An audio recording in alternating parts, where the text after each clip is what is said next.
இன்றே டவுன்லோட் செய்து உங்கள் ஃபேவரட் ஷோக்களை என்ஜாய் பண்ணுங்க. அத்த சின்னத்தி அந்த டிவோர்ஸ் பேப்பர்ல கையெழுத்து போட்டாதான் விவாகரத்து வாங்க முடியும்.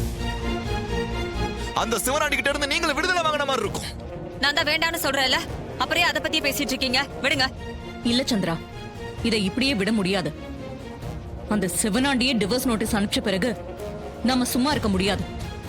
பதிலுக்கு அவன் வேண்டான்னு நீயும் ஒரு நோட்டீஸ் அனுப்பு. அப்பதான் அவன் அடங்குவான். இல்லைன்னா நாம பயந்துட்டோன்னு நினைப்பான்.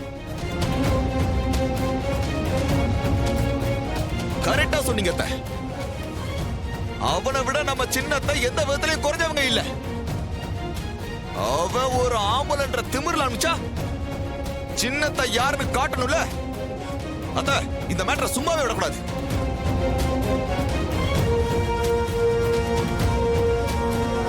அக்கா, இவ்வளவு நாள் இந்த மாதிரி டிவோர்ஸ்லாம் இல்லாம நான் வாழ்ந்துட்டு தானே இருக்கேன். அவனை நான் எப்பவோ என் மனசுல இருந்து தூக்கி போட்டுட்டேன். எனக்கு உன் நிலையிலே போதும்க்கா. உன்னோட இருந்தே என் காலத்தை கழிச்சிடுறேன். எனக்கு நீதான்க்கா முக்கியம்.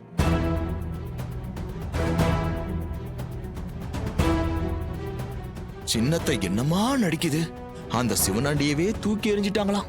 அத்தனை நிழலே போதுமா. என்ன நடிப்பு. அத அவங்க அப்படிதான் சொல்லுவாங்க.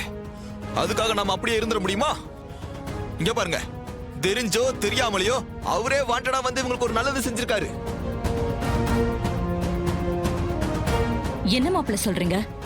அவன் நல்லது செஞ்சிருக்கானா? அட ஆமத்த. அவன் இப்ப என்ன பண்ணிருக்கான்? இவங்க கிட்ட இருந்து டிவோர்ஸ் கேட்டிருக்கான். இவங்க டிவோர்ஸ் பேப்பர்ல கையெழுத்து போட்டா மியூச்சுவல் கன்சர்ன்ற முறையில சீக்கிரம் டிவோர்ஸ் கிடைச்சிரும். இவங்களும் பாவம் எவ்வளவு நாள் தான் தனியாவே இருப்பாங்க. டிவோர்ஸ் கிடைச்சா இவங்களுக்கு ஒரு நல்ல மாப்பிள்ளைய பார்த்து இவங்களுக்கு கல்யாணம் பண்ணி வச்சு ஒரு புது வாழ்க்கையை நீங்க தரலாத்த.